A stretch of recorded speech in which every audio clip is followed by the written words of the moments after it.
Hello all, welcome to our YouTube channel.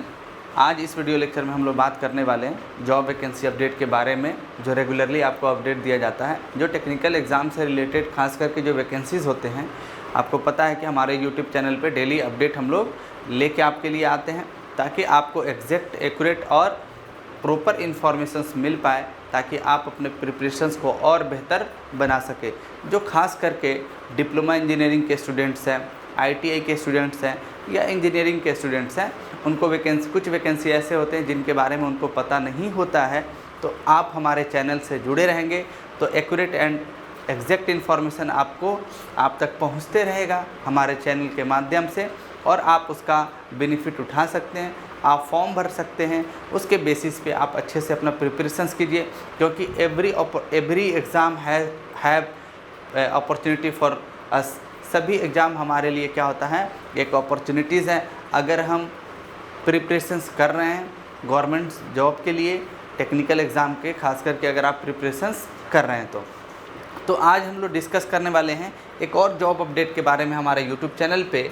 जैसे कि आपको दिख रहा है थंबनेल से कि सेल बोकारो वैकेंसी। अब सेल क्या है? Steel authority of India limited. SAIL क्या है अपना? Steel authority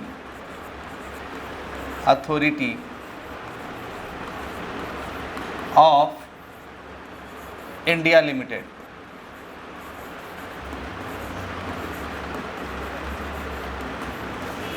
steel authority of India limited एक पब्लिक सेक्टर कंपनी है। पब्लिक सेक्टर कंपनी जानते हैं, जैसे SAIL, NTPC, GAIL, HPCL, IOCL, BPCL, ये सारे टेक्निकल एग्ज़ाम्स कंडक्ट कराते हैं डिप्लोमा और बीटेक ITI के लिए, और ये सभी PSUs कहलाते हैं।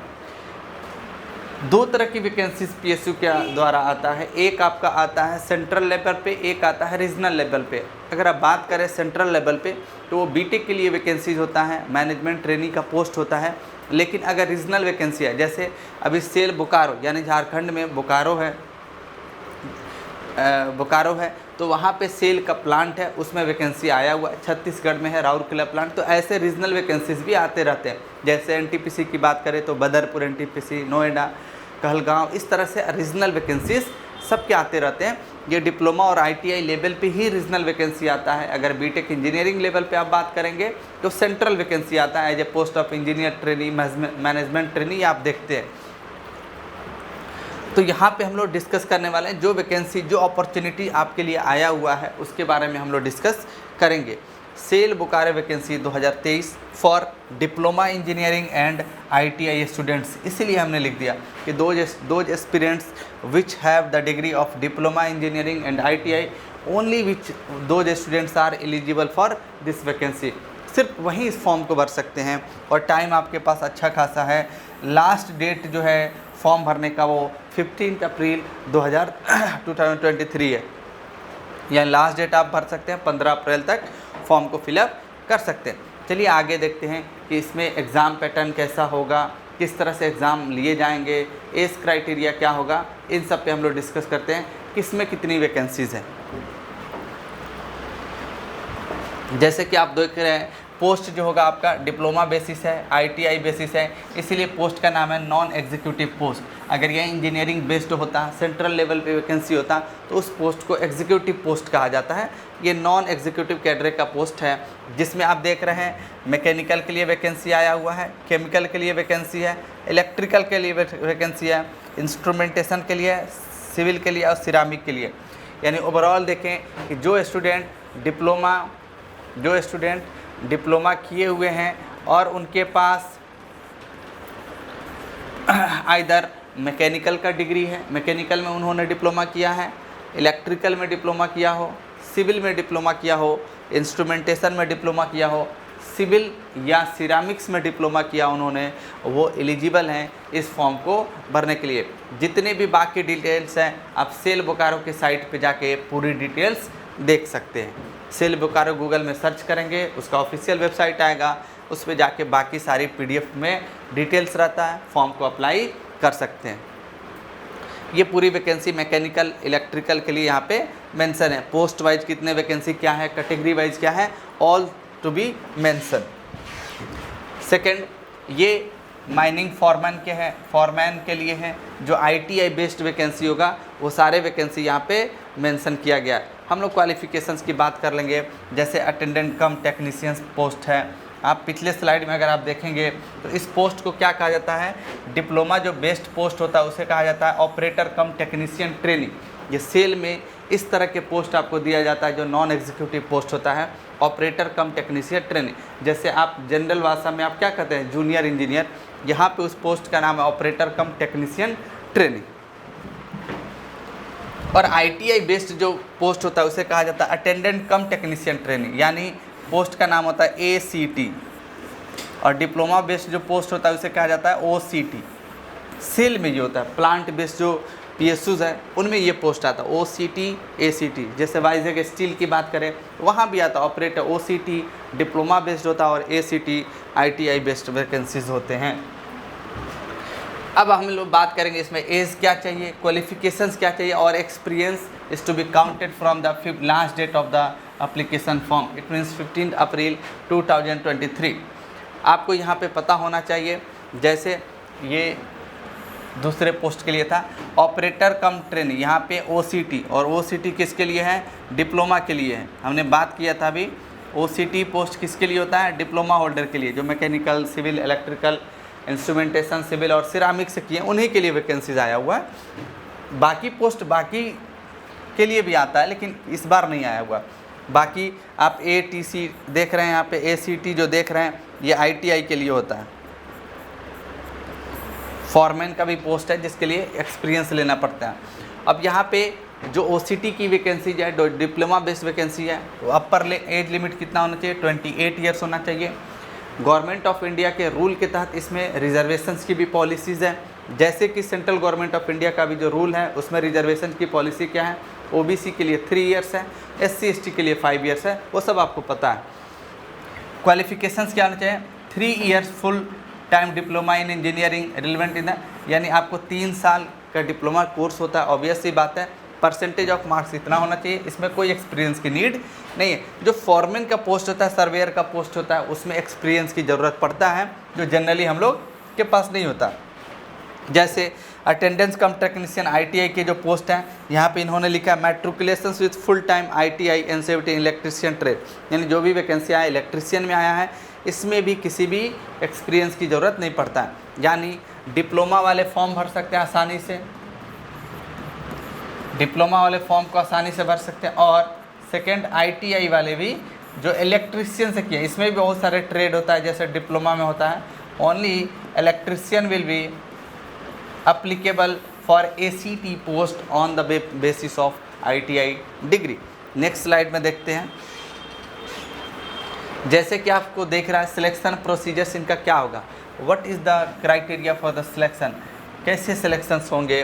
तो यहाँ पे OCT मतलब आपने देखा OCT कहने का मतलब क्या हुआ कि ये डिप्लोमा वाले जितने पोस्ट हैं उसके लिए, और इसमें सिलेक्शन प्रोसेस इन्होंने लिख दिया है OCT और ACT जो आईटीआई बेस्ड पोस्ट हैं, जो आईटीआई बेस्ड पोस्ट हैं अटेंडेंट कम ट्रेनी और ओसीटी ये टेक्नीशियन, इसमें जो इन्होंने लिखा है इन्होंने सारी बातें लिख दिया है। इसमें आपका एग्ज़ाम होता है, उसके बाद क्या होता है स्किल टेस्ट होता है। Eligible candidate will be required to appear for the examination which may be computer based. जो एग्ज़ाम होगा आपका कैसा होगा, सीबीटी बेस्ड होगा। अभी तो सभी एग्ज़ाम क्या हो रहा है अपना ऑनलाइन एग्जाम होता है, कंप्यूटर बेस्ड टेस्ट होगा। Information for which to be provided in the admit card, candidate shortlisted on the basis of their performance on the online test. यहाँ पे जो सीबीटी टेस्ट होगा उसी के बेसिस पे आपका सिलेक्शन होगा, compare to skill trade damage as पर, यानी स्किल टेस्ट भी उसके बाद होता है। ये बातें क्लियर है कि आपका जो भी सिलेक्शन होगा जो सिलेक्शन होगा आपका सीबीटी के बेसिस पे होगा, यानी जो आप एग्ज़ाम देंगे उसके बाद सिलेक्शन होगा, उसके बाद आपको स्किल टेस्ट के लिए बुलाया जाएगा। स्किल टेस्ट भी आपको क्वालिफाई करना पड़ेगा जो आईटीआई के स्टूडेंट्स होते हैं, डिप्लोमा में ऐसी नीड नहीं होता है। 1/3 स्टूडेंट मतलब एक सीट पे स्किल टेस्ट के लिए 3 टाइम्स स्टूडेंट को बुलाया जाएगा। पे स्केल आप यहाँ देख लीजिए, ओसीटी का जो पोस्ट है पे स्केल आपका क्या है 26,600 टू 38,920। एंड नाउ एसीटी के लिए आप देख रहे हैं ये वाला पे स्केल है 25,070 to 35,070 ये है। 2 years ट्रेनिंग प्रोबेशन पीरियड होता है, ये सक्सेसफुली होने के बाद आपको क्या मिलेगा, इसका एडवांटेज आप ले सकते हैं। प्रोबेशन पीरियड जो होता है इनका 2 years का होता है according to the rule of the company. Pattern of the examinations, ये सबसे इंपॉर्टेंट है आपके लिए कि एग्ज़ाम का पैटर्न क्या आता है। अभी जितने भी टेक्निकल एग्ज़ाम्स होते हैं ITI, डिप्लोमा या बीटेक बेसिस पे आप बात करें तो दोनों सेगमेंट में क्वेश्चन पूछे जाते हैं, टेक्निकल सेगमेंट में भी और नॉन टेक्निकल सेगमेंट में भी। कुछ हो सकता है टेक्निकल सेगमेंट का रेशियो ज़्यादा हो, नॉन टेक्निकल सेगमेंट का रेशियो कम होता है, लेकिन पूछे दोनों से जाते हैं। तो आपको उसके लिए प्रिपेयर होना पड़ेगा, चाहे आप SSC JEE की बात कर लें, RRB JEE की वैकेंसी आने वाला है उसकी बात कर लें, या डिफरेंट PSUs की बात कर लें, स्टेट गवर्नमेंट की बात कर लें, सेंट्रल गवर्नमेंट की बात कर लें। In each and every examinations which for the diploma और ITI और for BTech students both type of the questions to be asking the examinations, technical and non technical, but the ratio may be different। जैसे यहाँ पे इन्होंने कहा कि जो operator कम technician का एग्ज़ाम होगा, यानी डिप्लोमा बेस्ड जो एग्ज़ाम होगा OCT का, उन्होंने लिख दिया इसमें कि इसमें 90 मिनट्स के एग्ज़ाम होंगे, 90 मिनट्स के एग्ज़ाम होगा। उन्होंने क्वेश्चन मेंशन नहीं किया है, क्वेश्चन सिर्फ एडमिट कार्ड पे मेंशन होगा कि कितने क्वेश्चन पूछे जाएंगे, जिसमें देखिए इन्होंने लिख दिया जो हम लोग जो सिंपली पढ़ते हैं, verbal ability, general knowledge, reasoning पूछा जाएगा, क्वांट पूछा जाएगा आपसे, एप्टीट्यूड जो मैथमेटिक्स करते हैं, यही सारे जो बेस होते हैं नॉन टेक्निकल के पूछे जाते हैं। और बाकी आपके डोमेन नॉलेज से पूछा जाएगा। अगर आपने domain knowledge relevant to the diploma engineering, आप मैकेनिकल के हैं तो मैकेनिकल से, इलेक्ट्रिकल के हैं तो इलेक्ट्रिकल से, लेकिन इसका सेल में जैसे होता है इसका टेक्निकल का रेशियो होता है 60%। इसका मतलब अगर उन्होंने 100 क्वेश्चन पूछा तो 60 क्वेश्चन आपके टेक्निकल से आते हैं इसमें। सेम बाकी पोस्ट के लिए है, relevant from the degree. Technical plus non technical exam होगा। एग्जाम पैटर्न जो होगा आपका टेक एंड नॉन टेक दोनों पूछा जाएगा, और टेक्निकल आपके ब्रांच से पूछा जाएगा जो आपका रिलेवेंट ब्रांच है, और नॉन टेक्निकल में आपने देख लिया रीजनिंग है, एप्टीट्यूड मैथमेटिक्स है, रीजनिंग है, एप्टीट्यूड है, जनरल नॉलेज है और वर्बल एबिलिटी है, ये सारे पूछे जाएंगे। रेशियो जो होगा टेक का ज़्यादा होगा और नॉन टेक का रेशियो क्या होता है, कम होता है। तो आपको आई होप समझ में आ गया होगा। आप बिल्कुल प्रिपरेशन से स्टार्ट कर दें। और बाकी इंपॉर्टेंट डेट्स यहाँ पे लिखा हुआ है कि लास्ट डेट आपका 15 अप्रैल 2023 है, और जो एग्ज़ाम का डेट है, exam date to be announce together with notification. और एग्ज़ाम डेट इन्होंने बड़ी क्लियरली लिख दिया है कि मई जून में होगा आपका एग्ज़ाम। तो कंटिन्यू आप प्रिपरेशंस कीजिए, फॉर्म को फिलअप कर दीजिए और प्रिपरेशंस करना स्टार्ट कर दीजिए। खास करके डिप्लोमा इंजीनियरिंग के स्टूडेंट्स के लिए ये बहुत बेहतर अपॉर्चुनिटीज़ हैं, क्योंकि SSC JEE में दोनों स्टूडेंट्स बैठे हैं, बीटेक और डिप्लोमा। यहाँ पे सिर्फ डिप्लोमा के स्टूडेंट्स ही एलिजिबल हैं। तो have the great opportunity for the diploma students. जो स्टूडेंट्स प्रिपेयर कर रहे हैं वो इसमें अच्छे स्कोर ला सकते हैं और उसके बेसिस पे अपना सिलेक्शन ले सकते हैं। किसी भी अपॉर्चुनिटी को मिस मत होने दीजिए। आप अगर प्रिपरेशंस करते हैं तो एग्ज़ाम निकालना भी आपका दायित्व और अधिकार बनता है। अगर अच्छे से आप पढ़ेंगे तो ऑब्वियस सी बात है आप ज़रूर सेलेक्ट होंगे। बाकी अगर ऑनलाइन कोर्सेज, ऑफलाइन कोर्सेज करना चाहते हैं तो लक्ष्मी नगर दिल्ली में हमारा बैचेस चलता है। हमारा रिकॉर्डेड सेशन ऑनलाइन ले सकते हैं। बाकी टेक्निकल एग्ज़ाम के लिए नॉन टेक्निकल दोनों पैकेज आपको मिल जाएगा। बड़े फिजिबल कोर्सेज प्राइस में आप बने रहें, जुड़े रहें और फ़ायदा आप उठाते रहें। हमारे चैनल पे आप बने रहें। डेली जो वैकेंसी होगा आपके लिए अपडेट मैं लेके आऊँगा। फिर मिलते हैं अगले अपडेट के साथ। Okay, thank you.